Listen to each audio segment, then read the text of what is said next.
Muy buenas tardes, estimados estudiantes. Nos encontramos ya en la última parte de nuestro curso Psicopatología y Contextos. El día de hoy yo quiero precisarles y compartirles algunos aspectos relacionados con el enfoque sistémico que luego da línea a un modelo como el modelo biopsicosocial, desde el cual vamos a realizar la actividad. En este momento me permito compartir la pantalla para dar algunas comprensiones y que las podamos tener en cuenta en el trabajo que estamos realizando. Bueno, ¿qué es importante tener en cuenta? Y es que, como lo hemos visto en las fases anteriores, hay diferentes modelos teóricos desde los cuales he intentado comprender la psicopatología.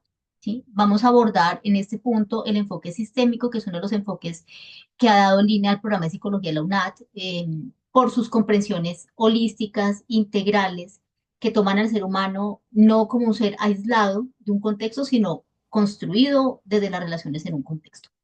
Desde allí, por supuesto, que sale el modelo biopsicosocial, que es en el cual nos vamos a enfocar para toda la apuesta de nuestra actividad, de nuestro ejercicio en esta última fase. ¿Qué aspectos debemos tener en cuenta? Primero, que el enfoque teórico, el enfoque sistémico, que es toda una apuesta teórica, es una apuesta relacional que retoma al ser en sus dinámicas. Es decir, yo para comprender al ser humano, para comprender, en el caso de la psicopatología, un tema relacionado con la salud mental, debo comprender cómo es la familia, cómo es el colegio, cómo es la organización donde trabaja la persona. ¿Sí? No es suficiente solamente con comprender la sintomatología del consultante, por decirlo así. ¿Sí? Y eso es algo importante que nos trae la apuesta sistémica a nosotros como psicólogos y que es muy valioso porque reconoce al ser desde su integridad. Lo otro es importante y es que tiene muy en cuenta los ciclos vitales que atraviesan los sistemas. Cuando hablamos de los sistemas, ¿qué son los sistemas? Encontramos sistemas familiares, sistemas también organizacionales, sistemas comunitarios, es decir, todo escenario en el cual se hace posible una relación, una interrelación, ¿sí? Entre seres humanos, por supuesto que se habla de un sistema. En el caso de la familia puntualmente, que es lo que estamos abordando, por ejemplo, con el caso de Laura, ¿sí? Debemos tener en cuenta que hay unos ciclos vitales de familia, ¿sí? También es importante que logremos identificar. Ahí está el primer ciclo en el cual se constituye como tal la pareja, ¿cierto? Hay un posterior ciclo que es la llegada de los hijos, todo lo que tiene que ver con la formación de los hijos. Luego hay otra que se llama el nido vacío, que es cuando los hijos salen ya del hogar, ¿sí? Y queda otra vez la pareja.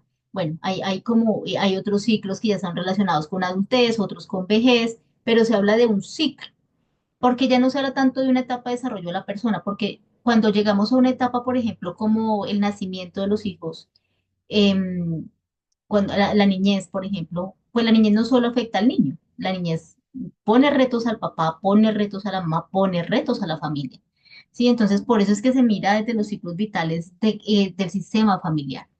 Entonces, esto es importante siempre mirarlo cuando hacemos comprensiones sobre determinados casos, y es en qué ciclo vital está esa familia en la cual se encuentra la persona con la que yo estoy hablando, o sea, la que me está consultando. Entonces, en el marco, por supuesto, terapéutico. Entonces, esto es algo importante, que también es valioso del enfoque sistémico, y es que habla de una complejidad de las situaciones. Hay muchos elementos en la vida y en el tránsito de las personas que a veces obviamos en una consulta. Por eso es tan importante este enfoque porque nos lleva a revisar la complejidad. ¿Qué es la complejidad? Complejidad no es igual a complicado. Complejidad es igual a posibilidad de revisar diferentes hipótesis, diferentes actores, diferentes relaciones que puedan estar articuladas a la sintomatología o a la situación que está viviendo la persona en términos de salud mental. Por ejemplo, nos llega un caso de un niño que se porta muy mal en el colegio. Nosotros citamos al niño, ¿sí? Pero ¿qué dice la complejidad? Ojo, porque también tiene que ver cómo son las pautas de los papás. Ojo, porque también miren cómo son las pautas en el colegio. Incluso a veces se articula el colegio, se articulan los docentes a los procesos, porque eso permite tener una comprensión más compleja, más completa de lo que está pasando. Entonces, esa es una apuesta muy valiosa, ¿sí? Que nos trae Morán, César Morán, que habla todo del pensamiento complejo. Por supuesto que esto es muy profundo, estos son como algunos elementos un poco un poco ahí como algunos elementos a tener en cuenta, pero no es la totalidad de toda esta apuesta del sistémico. Esto tiene muchos elementos que se deben profundizar y que les invito a profundizar para que logremos comprender, pero un poco para poder retomar hoy el modelo biopsicosocial quise traer estos y es esos elementos que están articulados desde el enfoque sistémico y que dan vida a una apuesta como un modelo como el biopsicosocial, que es el que ya ahorita vamos a retomar. Algunos autores que hablan del enfoque sistémico, pues está el creador de toda esta teoría de los sistemas, que es Luigi von Bertalanffy. Él hace toda la apuesta precisamente a comprender desde lo clínico como el enfoque sistémico, porque el enfoque sistémico no solo habla de la psicología, sino habla de todas las disciplinas, pero en el caso de la psicología trae elementos fundamentales para la comprensión, por ejemplo, aspectos relacionados con la salud mental. Y como le estamos viendo, pues, y que ya lo vimos en el equipo reflexivo, que ahorita estamos retomando en esta fase a través del modelo biopsicosocial y que ya ustedes pudieron evidenciar en sus lecturas. Está Gregory Bateson, él es un psicólogo y antropólogo que habla precisamente de todo lo que implica la comprensión relacional en algo que él ha llamado la teoría cibernética. ¿Sí? Que la cibernética, de hecho, como es de sistemas, eso es una teoría que viene muy de los sistemas, ¿sí? De toda la parte cibernética. Pero es un poco también relacionando cómo funcionamos los seres humanos. También somos organismos que nos relacionamos, ¿sí? Desde un sistema. Mi desarrollo como ser humano está muy articulado a los factores familiares, sociales, culturales, económicos, que dan cuenta de mi vida. Y eso es algo que no podemos obviar en la comprensión de cualquier caso, ¿sí? Hay otro autor que es Salvador Minuchin, que él habla mucho de terapia familiar. De hecho, ya empieza a hablar de ciclos vitales, de familia, por supuesto, él lo retoma toda la apuesta de lo que implica el genograma, no sé si lo han escuchado y que lo escuchamos en el equipo reflectivo como un escenario de comprensión relacional de la familia y cómo esas dinámicas relacionales pasan a interferir en la salud mental de los miembros y eso es fundamental. ¿Sí? Yo no puedo hablar de una depresión sin mirar qué es lo que deprime. ¿Sí? ¿Qué es lo que me presiona? ¿Qué es lo que está pasando en cualquier sistema? Porque pues a veces la depresión puede venir, por supuesto, de un sistema familiar, pero también de un sistema organizacional, en mi trabajo, ¿cierto? Hay situaciones que pueden llevar a esa condición y eso es importante revisarlo. Está Virginia Satir, que también pone unas apuestas muy interesantes en términos de la terapia familiar, porque empieza a hablar de roles y reglas familiares y cómo yo asuma mi rol como mamá, cómo yo asuma mi rol como papá, cómo yo asumo mi rol como hijo debe llevar también a una consistencia que a veces vemos, ¿no? Entonces, como cuando el papá pues no asume su rol de papá y la mamá no asume su rol de mamá, pues eso también cómo lleva a tejer la relación con el hijo, que a veces lleva a permisividad y a situaciones que también complejizan la salud mental. O por el contrario, cuando se es muy autoritario. Entonces, todo esto lo revisa Virginia Satir y estas son comprensiones que nos van a permitir también extender elementos importantes al momento de analizar un caso. También habla de algo importante y es la comunicación. Sí, allí hay otro autor que es Václavic, que no lo traje, pero que habla también cómo la comunicación es un elemento fundamental al hablar desde una comprensión relacional porque la comunicación trae mensajes que efectivamente comunican lo que la persona está sintiendo frente al otro. El silencio es una manera de comunicar y a veces nosotros obviamos el silencio, ¿cierto? Entonces puede que la persona diga, no, es que yo me quedo en silencio cuando él me dice esto, pero ¿qué significa el silencio? Es que no quiero enfrentar, el silencio es que hay miedo o el silencio es que quiero huir. ¿Qué es el silencio? Y entonces este tema de la comunicación viene a ser fundamental para comprender también ese relacionamiento en los sistemas. Desde toda esta apuesta, por supuesto, entonces salen otros autores muy afines a hablar de la comprensión integral. Y allí vemos el modelo biopsicosocial. ¿Sí? El modelo, ¿por qué es modelo? Porque ya es como una manera, el enfoque teórico da todas unas apuestas de comprender el ser humano, las relaciones. El modelo ya habla de una manera por decirlo así, como de actuar, ¿sí? Una manera de actuar. El modelo biopsicosocial que lo propone Engel habla de algo muy importante y a nosotros nos fundamenta muchísimo como programa de psicología, pero también en la comprensión del ser humano ya a nivel general. Y es porque trae elementos fundamentales, por ejemplo, como la causalidad circular. ¿Qué es la causalidad circular? Es la posibilidad de que la causa no es una sola, sino que hay múltiples causas que hacen parte de una situación donde se está afectando la salud mental. Por eso es que nosotros cuando abordemos casos no encontramos una sola causa, sino que ya cuando empezamos a comprender la situación vemos que pueden ser múltiples factores los que están llevando esa situación, ¿sí? Y por eso aquí se quita un poco el tema de una causa, un efecto, sino que debemos estar todo el tiempo revisando precisamente desde esa complejidad cuáles situaciones pueden estar pasando a interferir en la salud mental de la persona o de esa comunidad o de esa familia con la cual estamos trabajando.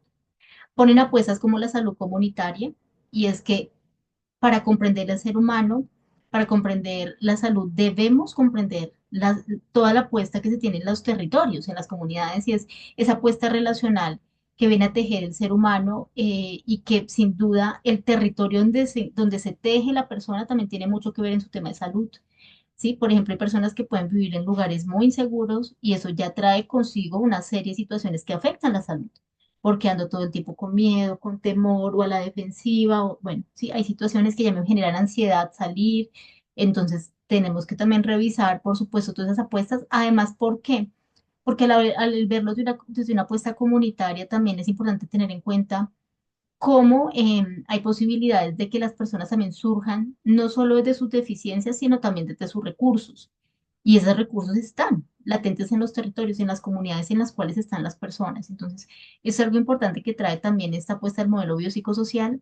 Por supuesto, el contexto es un elemento que se sincroniza, ¿sí? Hay algunos modelos que no tienen en cuenta el contexto, tienen en cuenta la persona. Acá toda esta apuesta que les estoy explicando retoma el contexto y es algo fundamental que debemos tener en cuenta nosotros al querer comprender un caso, ¿sí? ¿Cuál es el contexto? El contexto está dado por unas relaciones, por unos actores, por unas condiciones que debemos identificar cómo se están conectando precisamente y que están interfiriendo en la salud de las personas. Entonces, esto para tenerlo en cuenta allí. ¿Qué también debemos reconocer? Entonces, la teoría general de los sistemas planteada por Bertrand Lanfy lleva una comprensión del ser relacional que crece, o sea, que nace, que emerge en los contextos en los cuales interactúa. Yo no puedo despegar el contexto de esa comprensión, ¿sí? Yo no saco a la persona para comprenderla afuera de su familia, no, yo la comprendo en las relaciones de su familia, ¿sí? Porque allí es donde pueden estar dinámicas que no están favoreciendo.